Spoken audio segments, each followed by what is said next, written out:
नमस्कार दोस्तों, आज की कहानी है ईश्वर पर विश्वास की। यह कहानी एक छोटे से गांव की है। उसमें एक मंदिर में पंडित रहता था। वह पंडित भगवान पर बहुत यकीन करता था। सभी लोगों को पता था यह पंडित बहुत अच्छा है। उस मंदिर में एक कृष्ण की मूर्ति थी। उनका ताज सोने का बना हुआ था। एक दिन की बात है, एक सेठ आता है। वह गरीबों को भोजन कराता है, कृष्ण की पूजा करता है, उनके ताज में खीरा लगवाता है। उसके बाद पंडित से बात करता है।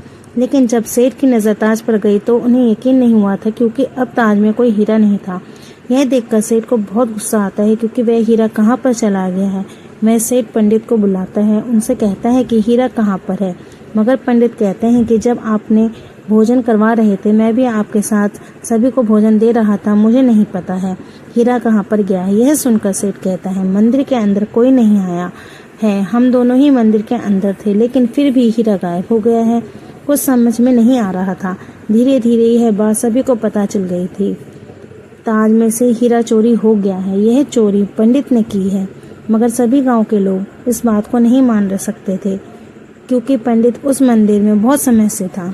आज तक ऐसा नहीं हुआ था, उन्होंने कुछ नहीं किया है। मगर सेठ कहता है कि आज हीरा देखकर पंडित ने सोचा होगा कि यह हीरा मेरा हो सकता है। यह सुनकर पंडित कहते हैं, मुझे कृष्ण पर बहुत यकीन है, वह मुझे रास्ता जरूर दिखा सकते हैं।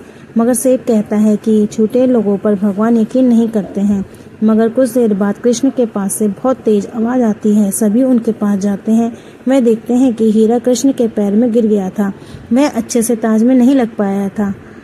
सभी लोगों का पंडित पर यकीन था, इसलिए वह कहते हैं कि आप सेठ हैं, आप धनवान हैं, मगर हमें नहीं लगता कि कृष्ण को आपकी भेंट पसंद आई है, इसलिए आप अपना हीरा लेकर जा सकते हैं। यह कहानी हमें सिखाती है कि अगर कोई भगवान पर सच्चा विश्वास करता है, वह उनका साथ जरूर देखते हैं। कहानी पसंद आए तो लाइक करिए, शेयर करिए और चैनल को सब्सक्राइब करें।